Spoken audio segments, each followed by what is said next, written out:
আমি নিজেকে নিজে লিড করি। আমার আপনি যে একজন স্বাধীন, আপনি যে একজন স্বাধীন ইন্ডিপেন্ডেন্ট একজন ইন্ডিপেন্ডেন্ট স্বাধীন চিন্তাধারার মহিলা, সেটা আপনার বক্তব্য এবং আত্মবিশ্বাস থেকে যথেষ্ট প্রকাশ পাচ্ছে। আমার মনে হয় আমাদের দর্শকরা সেটা বুঝতে পারছেন। কিন্তু আমার কৌতূহল হচ্ছে, যে ধরনের রিল এখন সোশ্যাল মিডিয়াতে ভাইরাল, আপনি কি কোনোদিনও অভিনয় বা মডেলিং ক্যারিয়ারেও ছিল আপনার? হ্যাঁ, আমার অনেক আমি অ্যাড করি, ফটোশ্যুটের অ্যাড হয়, ফটোশ্যুটেরও আমার অ্যাড হয় বা ভিডিও অ্যাড হয়। তো আমি অ্যাড বগেরা সব কিছু করি। ফিল্মেরও অনেক অফার এসেছিল, বাট আমি সেটা কন্টিনিউ করতে পারছি না। তো আমার ক্যাফে চলে বলে সেই কারণে। বেশ, এর আগে কি কখনো কোনো রাজনৈতিক দলের থেকে আপনি অফার পেয়েছেন রাজনীতিতে আসার? না না, আমি প্রথম থেকেই রাজনীতিটা খুব একটা করি না, বাট আমি প্রথমেই বলেছি আমি সবার মানে মানুষকে ভালোবাসি, মানুষের জন্য কাজ করতে চাই। সেই জন্যেই আমি পলিটিক্স জয়েন করেছিলাম, যে চলো কারোর হাত ধরে যদি পলিটিক্স জয়েন করা যায়, মানুষের জন্য যদি কাজ করা যায়, মানুষের যদি আমি কাজ করতে পারি, সেটা আমার জন্য খুব মানে খুব ভালো একটা জায়গা। মানে আমি তো যতদিন বাঁচবো আমি মানুষের জন্য চেষ্টা করব কিছু করার।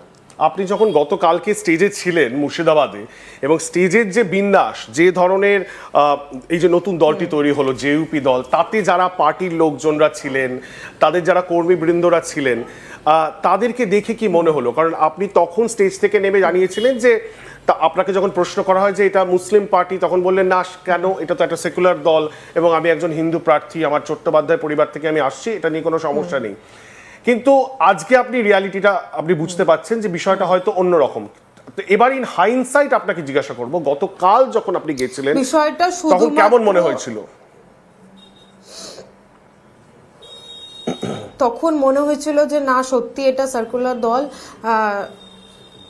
সেকুলার দল। তো সেই হিসাবেই আমি মানে সেটাকে মানে কন্টিনিউ ভেবেছিলাম। কিন্তু যখন বাড়ি আসি, যখন দেখছি, যখন চাচার কথাবার্তা শুনছি বা কথাবার্তা শুনে এটাই বোঝা যাচ্ছে শুধুমাত্র মুসলিম ভাই বোনদের শুধু আবেগ নিয়ে খেলা হচ্ছে, আর কিছুই হচ্ছে না। বাবরি মসজিদ ছাড়া হুমায়ুন চাচাকে কে চেনে বা কে রাজনীতি করবে, আমি এটা জানতে চাই। বাবরি মসজিদ ছাড়া আমার মনে হয় না চাচার কোনো অস্তিত্ব আছে। খুব গুরুত্বপূর্ণ পয়েন্ট আপনি বলছেন, বাবরি মসজিদ ছাড়া হুমায়ুন কবিরের আর কোনো অস্তিত্ব নেই বাংলার রাজনীতিতে, এবং এটা বলছেন আপনার মতো একজন নবাগতা, মানে নিউ কামার বাংলার রাজনীতিতে। আমি একটু প্রশ্ন করতে চাই, আপনি ওনাকে হুমায়ুন চাচা বলে সম্বোধন করছেন, তো হুমায়ুন কবিরের সাথে আপনার সম্পর্কটা কতদিন ধরে আপনি ওনাকে চেনেন? সবসময় চাচা বলি। আমার এই 9 জুন ক্যাফে ওপেনিং, তবে থেকেই ওনার সাথে খুব ভালো সম্পর্ক, চাচা ভাগ্নে চাচা হিসাবে।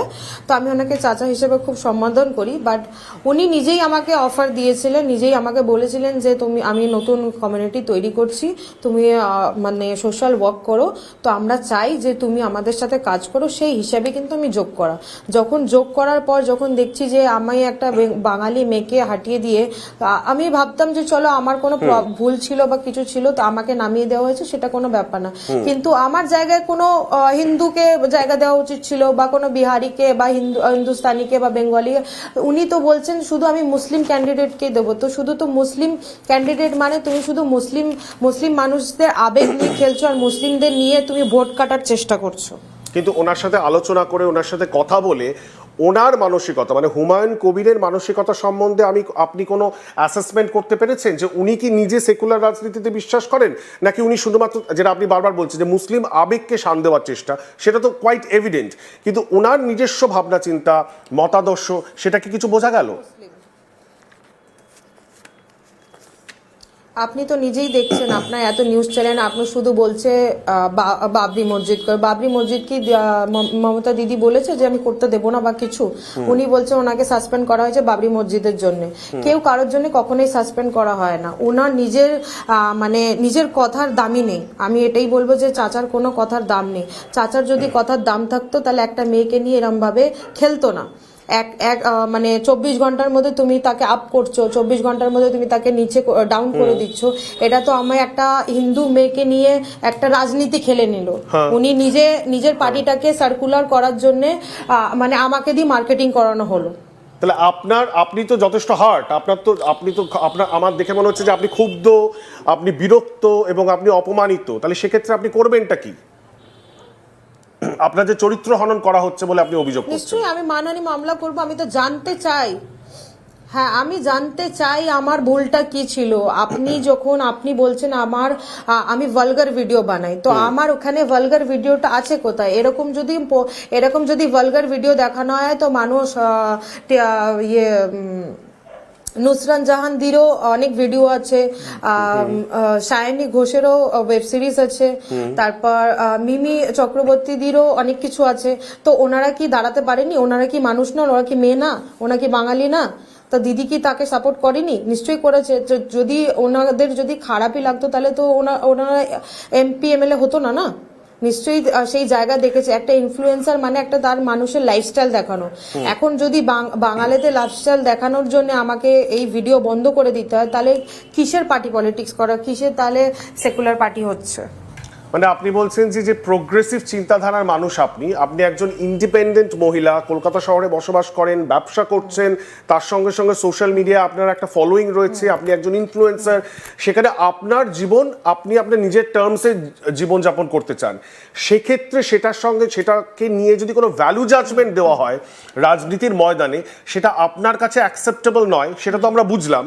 কিন্তু কোথাও গিয়ে আমার ব্যক্তিগতভাবে মনে হয় যে একটি রাজনৈতিক দল যখন গঠন করা হচ্ছে এবং সেটা মানুষের সামনে নিয়ে আসা হচ্ছে, আনভেল করা হচ্ছে, সেখানে গিয়ে মহিলাদের অবস্থান, মহিলাদের চরিত্র নিয়ে তাদের অ্যাসেসমেন্ট, সেটাও খুব গুরুত্বপূর্ণ হয়ে দাঁড়াচ্ছে। তাহলে কি হুমায়ুন কবিরের এই যে দল, জেইউপি দল, সেটা খুব রক্ষণশীল একটা দল, যেখানে কি মানুষ, বা যদি বলা হয়, বারবার বলা হচ্ছে যে এটা মুসলিম নেতার দল, মুসলিম সমাজের কাছে মুসলিম আবেগকে তিনি শান দেওয়ার চেষ্টা করছেন, তাহলে কি তার এক্সপেকটেশনটা কি? তার দলের যারা নেতা, মহিলা নেত্রীরা থাকবেন, তারা শুধু বুরকা পরে থাকবেন?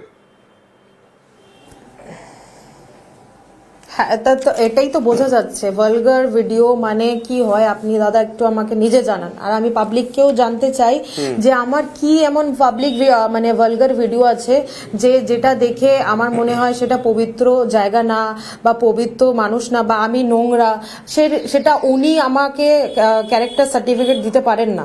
একমাত্র শুধু আমার দিতে পারে আমার মা বাবা ক্যারেক্টার সার্টিফিকেট, বাকি তো কেউ আমাকে ক্যারেক্টার সার্টিফিকেট দেওয়ার মনে হয় না কারোর অধিকার আছে। আপনার মা বাবা কোনো সমস্যা রয়েছে? আমি নিজের কাছে এক্স্যাক্টলি, আমি সেই জায়গায়, আপনার পরিবারের আপনার মা বাবার কোনো সমস্যা রয়েছে? আপনার যে ছবি, আপনার যে রিলস আপনি নিজেই দিয়েছেন সোশ্যাল মিডিয়াতে, সেটা নিয়ে আপনার পরিবারের কোনো সমস্যা রয়েছে? না, আমার পরিবারের কোনো সমস্যা কেন? আমি একটা ইনফ্লুয়েন্সার। আপনি দাদা দেখুন আমার কোথায় আছে যে আমার এরা যারা করছে তাদের জন্য তো আমি লিগ্যাল অ্যাকশন নেবই। আর যারা যে আমাকে এরম ভাবে ভিডিওতে ভাইরাল করছে, তাদের কি বাড়িতে মা বোন নেই? তারা কি এরম ভাবে ভিডিও বানায় না? তারা কি মানুষ, মানে যারা যে এত বড় বড় নেত্রীরা হয়েছে, তারা কি জামা কাপড় পরে না? তারা কি ভিডিও বানায় না? তারা কি ক্যাফে যায় না? তারা কি ক্লাব যায় না? তারা কি রাজনীতি করছে না? তারা কি মানুষ